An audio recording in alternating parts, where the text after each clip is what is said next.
What the heck just happened segment tonight is a growing belief that Hillary Clinton may be criminally prosecuted in the email controversy.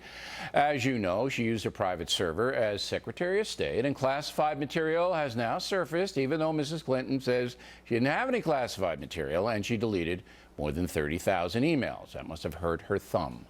A few days ago in Iowa, Mrs. Clinton said this. By the way, you may have seen that I recently launched a Snapchat account. I love it. I love it. Those messages disappear all by themselves. I love the little head, Dave. Snapchat. I love that. I do. I think it was very effective. And obviously a jest. Here now, Bernard McGuirk and Greg Gutfeld. So Gutfeld, what about this? Now, do you have anything serious to say about this email thing? Do you think the FBI is going to bring charges against, actually the FBI doesn't, the U.S. attorney would have to, but the FBI is now investigating from their headquarters. Yes. Very unusual, all right? Do you think they're going to bring charges? Her servers are in the bathroom of an apartment in Colorado. This is insane. How do you know that? It was in the paper today. The paper? Yeah, I can't. Yes, I read it and I believe it. No, it's true. I'm telling you. By the way, I have to confirm. I have not confirmed it's in a bathroom in Colorado. I'm telling you. By the way, she doesn't use Snapchat. Her husband probably uses Snapchat because the images disappear. It's true. You know it. By the way, she should come up with other jokes like, I just discovered Netflix. Now I can blame other videos for acts of terror. Do you think that joking about it was inappropriate? I think it's desperate. It's sad. She's in trouble, and it's going to be over soon. No, well, look, who said this was a joyless and mirthless campaign? I mean, that was hilarious, wasn't it? No, look, how does, to Greg's point, how does a 67-year-old lady discover Snapchat? Well, one of her top aides' husband is Anthony Weiner. Perhaps he turned her onto it, not Bill Clinton. And look, despite her attempts to dismiss the email scandal, with a lame joke, this is definitely gallows humor. She's in big trouble. She's suppressing a rage and an anger. She reminds me of Kathy Bates in the movie Misery.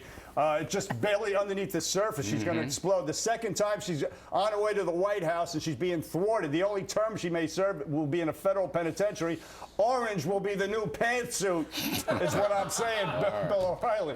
All right, this is all speculation. Is it legal? Has some actual legal stuff right after these two gentlemen. Now, as everyone knows, we're a nation of zombies with the cell phones, people walking around, they're texting while they're driving, and they're texting McGuirk while they are on the street. All right, according to the Governor's Highway Safety Association, pedestrian deaths are rising dramatically in this country because people are just walking across the street in their cell phone and boom, there they go. And you say? Well, I say this is a form of thinning the herd, Darwinism. I mean, I don't really feel sorry for these people because they're the same people who are texting and driving and putting other people's lives in danger. And they're not on their phone, you know, reading up on the Iran deal or what the 14th Amendment is. They're looking at Snapchat at their girlfriend's bosoms or you know, some stupid thing. You know that for a fact? Of course. Snapchat is popular with young people and perverts. It's homicide by bosom. That's right. And you say? The sad irony is that if you die while texting, the last thought going through your head will be LOL. That is tragic. But you know, I'm surprised that the numbers aren't higher. That it's only, what is it, like 15% higher in pedestrian deaths since 2005? Well, it's risen from 0 to 4%. I mean, it's dangerous. This is pedestrian deaths hit by cars or falling into the pit or a snake gets you. The victim is a man in his 40s. Yeah. That's the average? That's the average. 70% of the victims are men. Yeah. Their only hope is to learn by walking into a lamppost or a crazy homeless person. And that happens. And get beat up by it instead of ending up under a bus. Right. There should be a law, no texting when you're outside. How about that?